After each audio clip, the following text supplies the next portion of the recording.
Hey there, SOKY worship community.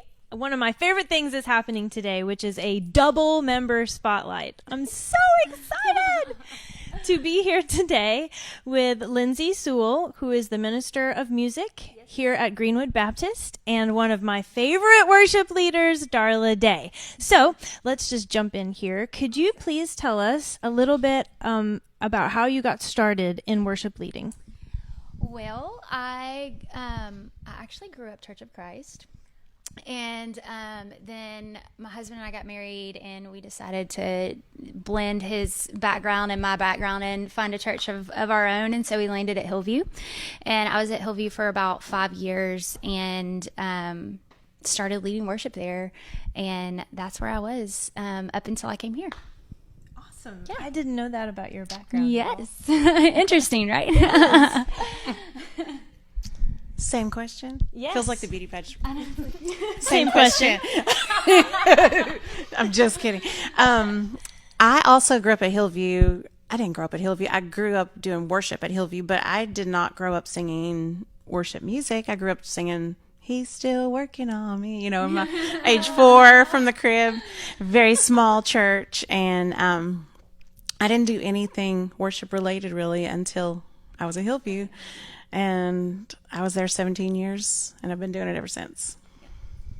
What a great place to start. Yeah. And it's so cool to see that that's your heritage, and now you all are doing things here, and that's so cool. I grew up in a United Methodist tradition, and my mom sang, and she taught me to play guitar, and I sang with her harmony, and we sang as a family a bunch growing up. So music was always a part of my life. Absolutely. Did you learn harmony yourself, or did somebody teach you? Nobody taught me. Yeah. Yeah, I just grew up singing it with my mom. She has a beautiful, almost tenor voice. It's a lower voice, and she would sing harmony, but I would sing with her often.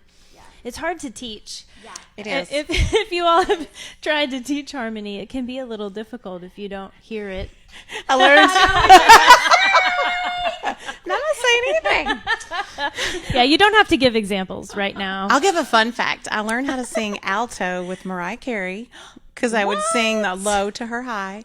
And then there was this guy named Tommy something that I learned to sing high with. And whatever he would sing, I would sing high with. So in my bedroom.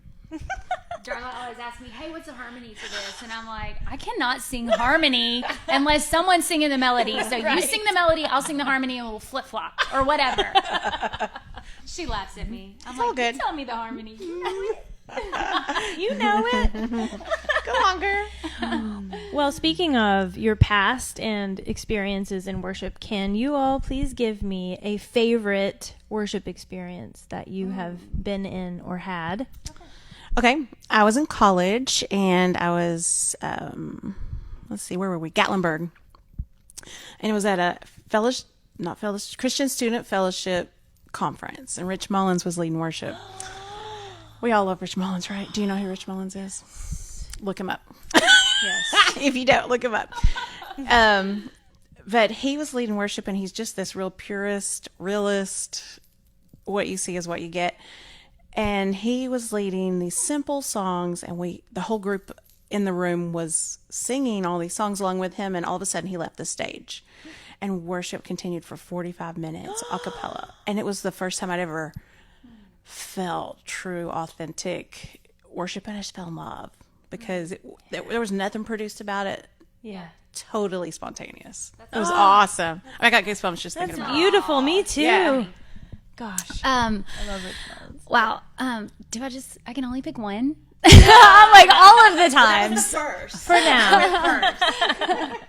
I mean, obviously as worshipers, God speaks to me through music, as most of us, more than any other way. God speaks to me through music. And so I remember specifically, I told her this story a few weeks ago. I remember being at Hillview, and I was singing, and I had been wrestling with this whole calling to come to Greenwood for about 6 months, and just like in this plea with God, I guess, about like, is this really what you want, or is this me, or just this intense, like, I don't know. Like, will you just tell me? I don't know. And so I specifically remember leading the song It Is Well by Bethel, and I could barely get through the song leading worship, and tears just streaming from my face. And I remember coming off stage and just looking at the worship pastor at Hillview and be like, I'm not supposed to be here. Like, it was just clear as day, God speaking to me in that moment. Like, this is your next step. This is, I'm taking you deeper. I'm taking you further. And he has. It's been 3 years, and I could have never imagined sitting here with you, first of all, and just being right? Crazy. But I love it. Like, I absolutely love it. Just the way that God has use that opportunity and use this opportunity to build so many relationships and such a family that's united by him. And it was a cool experience, scary experience. It still is. But that's probably the strongest I think that I've ever heard him speak, which was, it's been cool. That's awesome. Yeah. Yeah. Stepping out like that, it's always like a tremendous opportunity for growth, but it's also frightening. Oh, extremely frightening. Yeah, it's like, I don't know what I'm doing, but I heard you speak, so here we go. That's awesome. Yep. Well, we talked about that earlier. When Jesus is the head, all we have to do is obey, and there's freedom in that. Yes, if we will listen and we're willing and obedient. Okay, this is might be your least favorite question. Do you see any trends in the world of worship music right now? It could be musically, theologically, lyrically, melodically, anything that you're seeing as you, I'm sure, listen to a lot of music when you are preparing for your services. Right. So one of the things that I've noticed is simplicity. I feel like there is like a, how do I even say this? It's really hard to explain, but you see repetition a lot. And I've noticed that, good Father, God, you're so good. It just says the same thing over and over and over and over. It is well, it is this constant repetition. And it just, the more you repeat it, it's just like anything with practice. The more you practice something, the better you become. And I guess that's one of the trends that I've noticed is that it's just that opportunity for things for you to just repeat it, and it just sinks in, and it continues to sink in and get deeper and deeper. And then if you feel it and it's real, it becomes real. It becomes a spiritual oneness. As you continue to say the same thing, it's like a chant or an anthem, or it could be a prayer, it could be a plead. But I value that. Because in our worship, we work together with series, and we pick a couple songs that speak to the overarching theme of the series. And so there is a point that we want to drive home. And so when we have the opportunity to pick songs that say the same thing, and all of that comes together with the message and the songs and the prayers and the scripture, then it just drives home exactly what God is trying to communicate. Yeah, I love that. I think United Pursuit does a lot of songs like that, like Set a Fire. And right. So would be a great Yes. Yeah, be a great example of that. Yeah. What about you? I think mine is more on a corporate scale. I think, in the past we would go to a Stephen Curtis Chapman concert or Michael W. Smith concert, and it was more CCM driven, worshiping the artist. And now we see all these great gatherings like Passion and the Good Friday, Chris Tomlin, their worship events, their corporate worship events. And we're not coming to worship whoever's on the stage, we're coming to worship God corporately. And I love it. It's like I can't wait to go to those every time, Right. Yes. I love the new trend. Yes. and it really is very popular right now, which is awesome. Different. It's very different for that to be the focus. And it doesn't matter where you sit, because you're just going to be worshiping God anyway. Oh, right. So kind of makes really it a little good point, easier on the actually. pocketbook. Yeah. Yes. Okay, just one. Actually, I did this interview with Rod Ellis, and he gave me 3. So, what is your favorite song right now to use with the people that you worship with? Go for it. Okay. That's not what I was thinking. Okay. Well, I'll tell you this. My favorite song to lead that I haven't led here, but I've never led it at any church, honestly, and I just love to sing it. Maybe it's in my kitchen.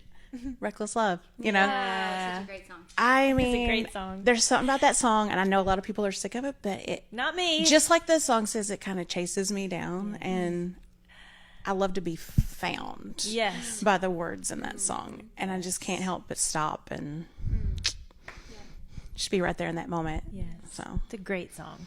I think here we really rocked out on Break Every Chain. Oh yeah, for sure. Which I kind of love that. So yeah. So I'm still a little new here. We're learning more and more songs. So What about you? So my favorite song to lead right now is a song that I wrote, and so God's just been like, Yeah, I do. and I think just because obviously God gives us songs as a corporate church, but he also gives us songs individually and for the community. And so my favorite is a song that I wrote because I don't really have a chance to write that often. I'm a business owner. I lead worship here, and 2 kids. My husband has a business. Like we are very busy people, and so I don't get the opportunity to really sit down on a weekly basis and write music. But this song came out in a matter of hours, an hour, honestly, and so I knew that God was giving me that for a reason, and so to be able to lead from that to that. From that place and to that place as a church means more than any song that I could pick out from other other churches or other worship ministries or whatever. And so it's probably been my favorite because it's so real. Yeah. What's it called? What is it called? Forever You Are. Yes. Forever You Oh, Are. I want to hear it. Forever You Are. That really is the impetus behind the One Church songwriting Yeah. movement is that we don't want to be an echo. We want to be a Right. voice. Yeah. We want to express the things that God has placed inside our hearts. our hearts. In our hearts, for our churches, for our region, for our Right. community. There's nothing else like it. Yeah. That's so awesome. I always tell people my favorite song right now, too, even though I'm not being interviewed. Tell us. My favorite song right now is Defender. I Oh, yeah. cannot stop singing that it. song. Yeah. I can't stop. I can't stop. Last year. So good. Yeah. Well, that wraps it up for us, and I appreciate you guys watching this. And we have a lot of exciting things coming up this summer and even in the fall. We've been talking this morning about some events coming up in the fall. So you guys stay tuned, check out those, and we'll see you later. Thanks so much, Thank ladies. you. Bye.